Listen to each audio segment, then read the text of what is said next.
Hello mga mi! So for today's video, another day, another vlog na naman. So nakikita nyo ngayon, di ba, sobrang kalat. Dahil pinaglalabas ko yung mga gamit namin mga mi dyan sa kwarto. Kasi may ilalagay akong bago na kabinet. Kaya kailangan kong baguhin yung ayos ng kwarto. So tara, samahan nyo ko!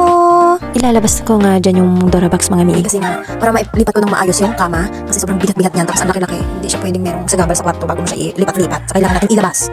Medyo nga may kabigatan nga yan mga mi kasi sobrang daming laman niya ng mga damit. Pero kayang-kaya ko naman siyang hilain.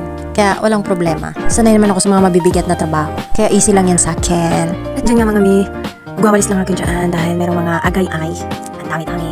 Nabubulok na kasi yung hindi na nabubulok yung plywood. Kaya medyo madami-dami na din yung mga agay-ay. At dyan na nga mga mi, nag-iisip ako kung saan ko siya ilalagay. And tinry ko siyang buhatin. Ay, sobrang bigat.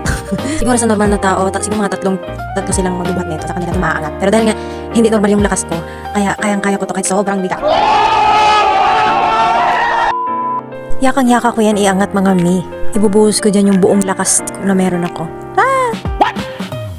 At dyan yung mga mi, magwawalis lang ako dito sa gilid kasi ang daming mga agay-ay. And pagkatapos nun, iaangat na natin yung kama para mailagay natin siya sa pwesto na gusto kong ilagay. At ayan na nga mga mi, inaangat ko na siya dyan kahit sobrang bigat.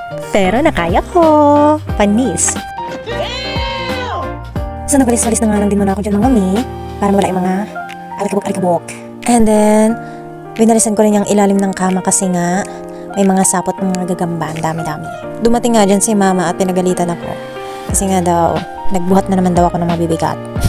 Paano kasi dati mga mi, lagi talaga ako nagbubuhat ng mabibigat. Tapos yung mattress ko bumaba. Lagi kong iniinda yun. Tapos hindi na ako makapagbuhat-buhat ng dati.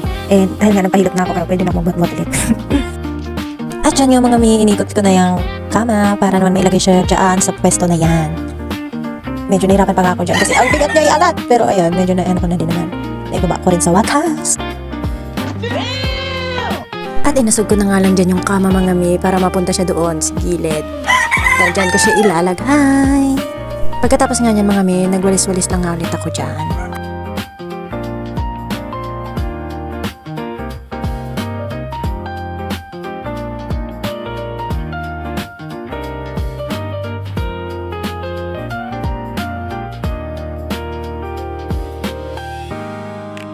Ayan na nga mga mi, pinapasok ko na yung mga Durabox papunta dito sa loob para naman mailagay ko na din yung cabinet na ilalagay ko.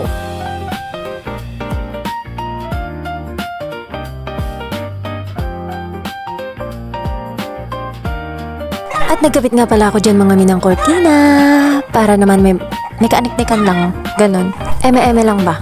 And then, pagkatapos niya, nagtupi na rin ako ng mga damit mga mi para ilagay doon sa ating bagong cabinet. Nakamix nga pala yung laman yun mga mi kasi merong mga punda, cortina, damit, kumot, ang laman yan. At ayan na nga yung cabinet mga mi na sinasabi ko. At inalalagay ko na nga yung mga tinupi kong mga damit.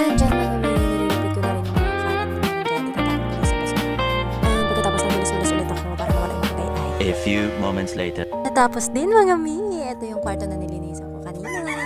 Ayan siya. O diba? Linis na.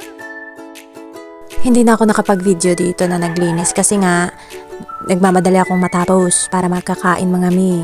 Ang ending, alas 4 lang din naman ako nakakain ng pananghalian. At ito nga yung sala mga mi. And ito yung kusina. Tapos na. Thank you for watching. Bye-bye!